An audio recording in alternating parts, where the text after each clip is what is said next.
വേടനോ? പാട്ട് അത് വേടനല്ലേ? അത് അവരുടെ ഒരു കൾച്ചറിന്റെ ഭാഗമല്ലേ അത്? അതല്ലേ ആദിവാസികളുടെ കാര്യമല്ലേ പറ? അതാണോ വേടൻ? എനിക്ക് മനസ്സിലായില്ല ആളുടെ. പക്ഷെ അടുത്ത് പറയും അവരുടെ ഒരു സിനിമയുടെ പ്രൊമോഷന്റെ ഭാഗം. ആദിവാസികളുടെ കൾച്ചർ അല്ലേ, അപ്പൊ അങ്ങനെ വരുമെന്നുള്ളത്. എടാ നിന്നേക്കാൾ അഴകൊണ്ടാ വേടനെ കാണാൻ. നിന്റെ മുഖം ഒരുമാതിരി അണ്ണാൻ ചപ്പി പോലത്തെ മുഖം വെച്ചോണ്ടാണ് നീ ഇരുന്ന് ഈ ഡയലോഗ് അടിക്കുന്നത് വേടനെ പറ്റി. നാണം ഉണ്ടോടാ നിനക്ക്? ഓൾ കേരള മെൻസ് അസോസിയേഷന്റെ ഒരു മെമ്പർ ആണെന്നാണ്, അല്ലെങ്കിൽ അതിന്റെ ക്രിയേറ്റർ ആണെന്നാണ് പറയുന്നത്. ഇവനെയൊക്കെ വെച്ചുകൊണ്ട് എന്തിനാണ് ഈ ഒരു മെൻസ് അസോസിയേഷന് തന്നെ നാണക്കേട് ഉണ്ടാക്കാനായിട്ടൊരു പാർട്ടി അല്ലെങ്കിൽ ഒരു രൂപകൽപ്പന ചെയ്തിരിക്കുന്നത്? ബോച്ചയുടെ വിഷയം വന്നപ്പോൾ ഓടിച്ചെന്ന് ബോച്ചയുടെ പോയി തോളത്തും കൈയിട്ട് ബോച്ചയുടെ അവിടെയും താങ്ങിക്കൊണ്ടൊക്കെ ഇവൻ നടക്കുന്നത് ഞാൻ കണ്ടായിരുന്നു. അന്ന് ഞാൻ വിചാരിച്ച നല്ല പരിപാടിയാണെന്നാണ്. പക്ഷേ വേടന്റെ വിഷയം വന്നപ്പോൾ ഇവന് പറയാനുള്ള രണ്ട് കാര്യം. ഒന്ന്, വേടൻ ആദിവാസിയാണ്.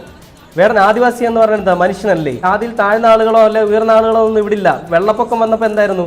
ആരെങ്കിലും രക്ഷിച്ചാൽ മതിയായിരുന്നു. എന്നിട്ടാണ് ഇപ്പോൾ വന്നിരുന്ന അഹങ്കാരം പറയുന്നത്. വേടൻ എന്ന് പറയുന്ന